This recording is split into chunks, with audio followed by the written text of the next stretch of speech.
Hello friends, welcome to your YouTube channel that is SWG study with Gurukuls. और आज जो topic हम पढ़ने वाले हैं that is the Karen Horney's personality theory. Friends, कौन थे Karen Horney? Basically she did work on the personality and उनका मानना था कि पर्सनालिटी जो है ह्यूमन ग्रोथ और सेल्फ एक्चुअलाइजेशन पे बेस्ड है। And he challenge the fluid treatment of women. Basically वो बिल्कुल भी एडमायर नहीं करती थी फ्लूइड की थ्योरी को, जो उनकी विमेन को लेके थी। बेसिकली उनको लगता था कि जो फ्लूइड की थ्योरी है उसमें उन्होंने विमेन को इन्फीरियर समझा है। एंड उनका मानना था कि each sex has the same attribute and should be admired by each other. Means कोई भी सेक्स लाइक मेल या फीमेल कोई भी किसी से सुपीरियर नहीं है, इन्फीरियर नहीं है।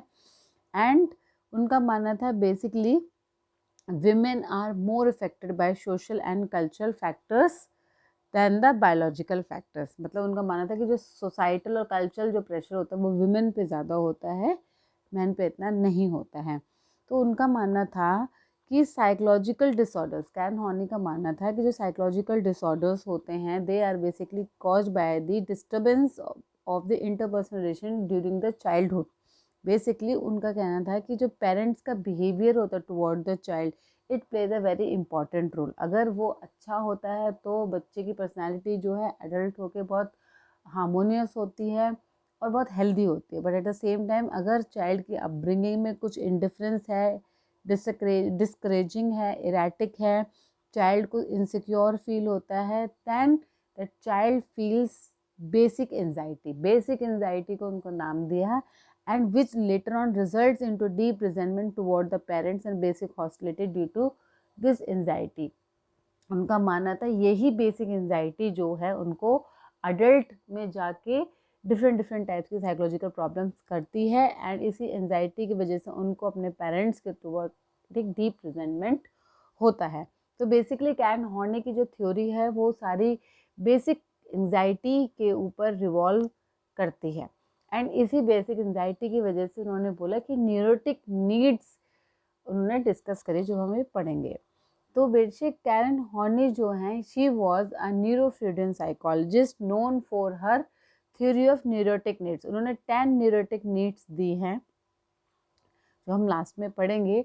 सो her and he she was very famous for on her feminine psychology. And उन्होंने बहुत क्रिटिसाइज किया है फ्रॉइड की पेनिस एनवी थ्योरी को। ये वाली थ्योरी अगर आप इसको पढ़ना चाहते हैं, मैंने लास्ट वीडियो में इसके ऊपर जिक्र किया गया है, तो आप वहाँ से इसको पढ़ सकते हैं, आपको प्लेलिस्ट में मिल जाएगी। So basically she gave the psychoanalytic social theory, जिसमें कि उन्होंने माना, उनका एजम्पशन था कि जो भी सोशल कल्चरल फैक्टर्स होते हैं, कंडीशंस होते हैं, सिचुएशंस होती हैं एंड चाइल्डहुड में हम एक्सपीरियंस करते हैं, that plays a very large role in shaping our personality. तो basically she gave more emphasis on the social and cultural conditions. And यही सोशल कल्चरल कंडीशंस हैं, अगर वो फेवरेबल नहीं होती हैं तो क्या उससे क्या होता है, बेसिक एंजाइटी होती है, that is called by the interpersonal relationship. Basically parents and people around them जो बचपन में होते हैं एंड जिसकी वजह से जो है बेसिक एंजाइटी होती है। And she was the best one known for the theory of the neurosis. और बेसिक एंजाइटी जब रिजॉल्व नहीं होती है then it leads to the neurosis. Karen Horney ने क्या किया, she also propose the strategies which an individual use to cope up with the anxiety. And अगर वो ओवर यूज हो जाती है जिसकी वजह से न्यूरोसिस निकलता है। तो बेसिकली उन्होंने स्ट्रैटेजीज भी बताया कि जो न्यूरोटिक नीड्स को पूरी करने के लिए हम क्या करते हैं, यूज़ करते हैं, और अगर वो रिजॉल्व नहीं होती है एंजाइटी तब जो है न्यूरोसिस होता है और उसके सिम्टम्स अपीयर होने लग जाते हैं। So what are the basic causes of the anxiety जो उन्होंने डिस्कस किया। उनका मानना था, जैसे कि हमने पहले डिस्कस किया, कि वो उन्होंने बहुत वैल्यू दिया है सोशल एंड कल्चरल एस्पेक्ट्स को, एनवायरनमेंट को। उनका मानना था इफ़ देयर इज डायरेक्ट और इनडायरेक्ट डोमिनेशन ऑफ पेरेंट्स या सिबलिंग्स या स्टेप फादर या स्टेप मदर किसी का भी ड्यूरिंग द चाइल्डहुड और इन टीनेज, तो उससे बेसिक एंजाइटी हो सकती है। यूजुअली ऐसा होता है कि स्टेप फादर या स्टेप मदर के केसेस में ये ज़्यादा हो जाता है, उसको वो डोमिनेशन फील होता है, वो बिलोंगिंगनेस नहीं आती है बच्चे को। Then they they indifference, erratic behaviour होता है पेरेंट्स का, लाइक पार्शियलिटी होती है, एक सिबलिंग को ज़्यादा फेवर किया जाता है, दूसरे को नहीं किया जाता है, लाइक दैट, जिसकी वजह से बेसिक एंजाइटी हो सकती है, ऐसा कैरन हॉर्नी का मानना है। Then if there is lack of respect for the child individual needs and lack of real guidance and disparaging attitude, अगर बच्चे की नीड्स को फुलफिल नहीं किया जाता, नीड्स सारी हो सकती हैं, नीड्स उसके खान पान की हो सकती है, उसके कपड़ों की हो सकती है, उसके लव एंड केयर की, बिलोंगिंगनेस की हो सकती है, अगर ये पूरी नहीं की जाती तो इससे बेसिक एंजाइटी या उनकी न्यूरोटिक नीड्स निकल सकती है। दैन टू मच एडमिरेशन और एब्सेंस ऑफ इट, मतलब एक बच्चे को ओवर पैम्पर किया जा रहा है या बिल्कुल भी प्यार नहीं दिया जा रहा है, इससे भी बेसिक एंजाइटी हो सकती है। लैक ऑफ रिलायबल वार्मथ और having to take sides in the parental disagreements, usually देखा गया है कि जब यूजुअली पेरेंटल डिसएग्रीमेंट्स होते हैं, डिवोर्स के केसेस होते हैं और बच्चे को बोला जाता है कि आप किसके साइड हो, तो सच केसेस कैरन हॉर्नी का मानना था कि leads to the basic anxiety. Too much or too little responsibility or overprotection can also lead to basic anxiety. Isolation from other children, injustice, discrimination among children, unkept promises, hostile environment, hostile atmosphere like domestic violence या abusive case, और there can be many and number of reasons जिसकी वजह से basic anxiety बच्चों में हो सकती है, जो later on उनकी adult personality में दिखती है। So basically she divided all these neurotic needs into 3 broad categories. उनका मानना था कि ये जो न्यूरोटिक नीड्स है उनको 3 ब्रॉड कैटेगरीज में डिवाइड कर सकते हैं। First one is the need that moves towards the others. Towards the others मतलब दूसरों के तरफ वो सारी नीड्स मूव होती है, दूसरों से हमें वो नीड पूरी करनी होती है, जैसे कि there are individual who seek affirmation and acceptance from others, उनको हमेशा दूसरों का अप्रूवल चाहिए होता है। दे आर वेरी क्लिंगी, बहुत क्लिंगी, जिसको बोलते हैं ना भिन्ने बड़े चेपू है यार ये तो, like that. So they need approval, they need love, because कुछ आपने देखा है कभी एब्यूजिव रिलेशन हस्बैंड वाइफ के होते हैं या गर्लफ्रेंड बॉयफ्रेंड के होते हैं, वो उसको मारता पीटता है फिर भी वो उसी के साथ रहना पसंद करती है, क्यों? क्योंकि उसकी न्यूरोटिक नीड डेवलप हो गई है, उसको उसी से अप्रूवल चाहिए, उसी से अफर्मेशन चाहिए, उसी से एक्सेप्टेंस चाहिए। Next is the need that move away from others. Away मतलब जो दूसरों से दूर जाती है। दे आर बेसिकली, इनकी जो न्यूरोटिक नीड्स है, they basically create hostility and anti social behaviour. ये लोग थोड़े से कोल्ड होते हैं, little less sensitive and aloof, उनको अलग रहना पसंद होता है। So this is another kind of need. And third one is the need that move against. Against मतलब बिल्कुल विरोधी हो जाते हैं लोग उसके, like they are very angry, aggression filled होते हैं, hostility, they want to control people, they want to dominate the people. वो नहीं चाहते कि उनके अगेंस्ट कोई भी, तो उनकी इजाज़त के बिना कोई पत्ता भी हिले। So these individuals are often describe as difficult, dominating and unkind. तो ये 3 ब्रॉड कैटेगरीज कैरन हॉर्नी ने बताई ऑफ 10 न्यूरोटिक नीड्स।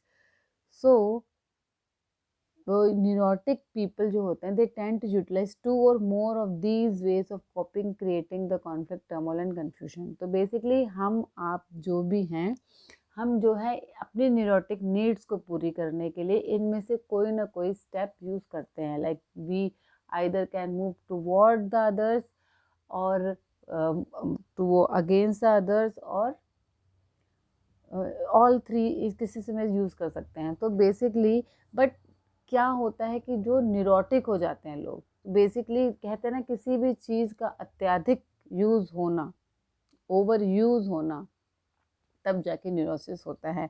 तो हम आप कोई भी इंडिविजुअल जो है कोप करने के लिए, अपने कॉन्फ्लिक्ट को रिजॉल्व करने के, अपने कन्फ्यूजन को दूर करने के लिए, इनमें से कोई भी जो हमने भी डिस्कस करी है, इनमें से कोई भी 3 कैटेगरीज में यूज़ कर सकते हैं। बट व्हाट हैपन्स कि व्हेन जो एक वेल एडजस्टेड इंडिविजुअल है, we utilize all 3 strategies like toward, aware, against other, depend, and हमारा जो फोकस है वो शिफ्ट होता रहता है, इंटरनल और एक्सटर्नल फैक्टर्स हैं। हम हमेशा ही किसी के अगेंस्ट नहीं रहते हैं या हमेशा ही किसी के क्लिंगी नहीं रहते हैं, so we use off and on, और वो मोड जो शिफ्ट होता रहता है according to Karen Horney. But जो लोग न्यूरोटिक हो जाते हैं, जिनकी जो न्यूरोटिक नीड है, ये जो कोपिंग स्ट्रेटजी ओवर यूज़ करने लगते हैं और उनके इंटरपर्सनल स्टाइल में झलकने लगता है, लाइक एंटी सोशल पर्सनैलिटी हो जाते हैं, क्रिमिनल हो जाते हैं, तो वो हो जाते हैं न्यूरोसिस का शिकार, दे बिकम द न्यूरोटिक। जैसे कि कैरन हॉर्नी ने 10 न्यूरोटिक नीड्स के बारे में जिक्र किया है, जिसको कि आप देख सकते हैं कि first one is the for affection and approval, मतलब कोई इतना क्लिंगी और इतना हमेशा अटैचमेंट चाहिए उसको, दूसरों से अप्रूवल चाहिए, हमेशा उसी की तरफ देखता रहता है। सो इसका क्या है, मूव टूवर्ड अदर्स, ये कौन सी कैटेगरी में आ जाएगा, move toward others. Another one is for a partner to take over one's life, मतलब उनकी ऐसी चाह होती है कि कोई हमारी लाइफ के ऊपर कंट्रोल कर ले, तो ये भी क्या है, टूवर्ड अदर्स, मतलब दूसरों की तरफ डिपेंडेंसी शो कर रहे हैं। For restriction of one's life, ये चाहते हैं कि हमारी लाइफ रिस्ट्रिक्ट हो जाए किसी के आने से। सो ये सब क्या है, neurotic needs which is move toward others, मतलब दूसरों के प्रति वो डिपेंडेंसी है। Another one is for power, for exploitation of others, for prestige, for admiration, for achievement, तो for self sufficiency, independence and perfection. तो जैसे एक्सप्लॉयटेशन ऑफ अदर्स है, दिस इज अगेंस्ट, ये सब क्या आ जाएगा, अगेंस्ट अदर्स, दूसरों को एक्सप्लॉयट करना। और फॉर पावर भी अगेंस्ट में आ सकता है। Whereas prestige, admiration, achievement, self sufficiency, independence, ये सब क्या आ जाते हैं, मूव अवे अदर्स, अवे मतलब उनको कोई नहीं चाहिए, वो सेल्फ सफिशिएंट हैं, they think they are perfect, they want to work independently. तो ये जो लोग हैं, जब ये एक्सेस में हो जाते हैं, तब जो है न्यूरोसिस या प्रॉब्लम्स क्रिएट हो जाते हैं। फ्रेंड्स, ये जो मैंने 10 न्यूरोटिक नीड है बहुत शॉर्ट में आपको बता दिया। अगर आप इस पर डिटेल वीडियो चाहते हैं तो आपको प्लेलिस्ट में मिल जाएगी, अगर आप पढ़ना चाहते हैं तो आप गो थ्रू कर सकते हैं। तो यहाँ पे एक छोटे से स्टार चार्ट से हम समझते हैं, देखिए कि यहाँ पे है needy, the person who is needy will become dependent on others and it will be move toward coping strategies, and यहाँ पे मूव अगेंस्ट और मूव अवे नहीं होगा। सिमिलरली अगर आप डोमिनेंट है, यहाँ पे भी क्या होगा, इट विल बी मूव मतलब मूव अगेंस्ट हो जाएंगे, अगेंस्ट। तो सिमिलरली अवॉइडेंट और सबमिसिव में क्या देखेंगे कि it will be move toward होगा एंड मूव अवे होगा, एंड मूव अगेंस्ट यहाँ पे नहीं होगा। तो ये थोड़ा सा आपको एग्जांपल दे रही थी हाउ पर्सनालिटीज जो है मूव अवे, मूव अगेंस्ट और मूव टुवर्ड से डिस्कस की जा सकती हैं। तो friend, this was all about the Karen Horney's personality theory. I hope आपके एग्जाम्स के लिए वर्कफुल रहेगी। अगर आपको मेरी वीडियोस अच्छी लगती है तो आप शेयर सब्सक्राइब कर सकते हैं, फीडबैक देने के लिए कमेंट बॉक्स में कमेंट कर सकते हैं, और आपको चाहते हैं कि आपको वीडियोस की नोटिफिकेशंस आती रहे तो बेल आइकन दबा सकते हैं। मिलते हैं नेक्स्ट वीडियो में, तब तक के लिए बाय बाय।